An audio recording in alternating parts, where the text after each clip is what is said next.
हाँ, अब जबकि हमने खून दे दिया है तो काम खत्म हो गया है ना। लेकिन जब टेस्ट का रिजल्ट आएगा तो हम दोबारा मिलेंगे। फिर मिलते हैं। शुक्रिया। ज़ैनब असलान, वो घर पर नहीं है, मैं उनकी असिस्टेंट हूँ। ये लीजिए। सारे पैकेज आ गए, क्या हम इसे साथ खोलें?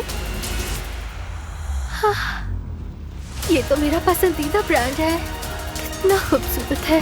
गुरूज और मैं आज सुबह उसके घर गए थे, उसके घर वालों से मिला। वैसे ज़ैनब मेरे घर शिफ्ट हो गई। जी सर, आपने बुलाया मुझे? ये कार्ड दे देना आलिफ को। ठीक है, मैं एक दूसरे से अलग है, लेकिन अखराजात नहीं उठाऊंगा। वेलकम मेरी जान। ये कैसी स्मेल है यार, पूरे अपार्टमेंट में मछली की बू फैली हुई है। तुम जाकर शावर ले लो, मैं किचन का दरवाजा बंद कर देती हूँ ताकि बदबू ना आए। और उसे वापस कर दो, मुझे किसी की भी जरूरत नहीं है। बदतमीज यार।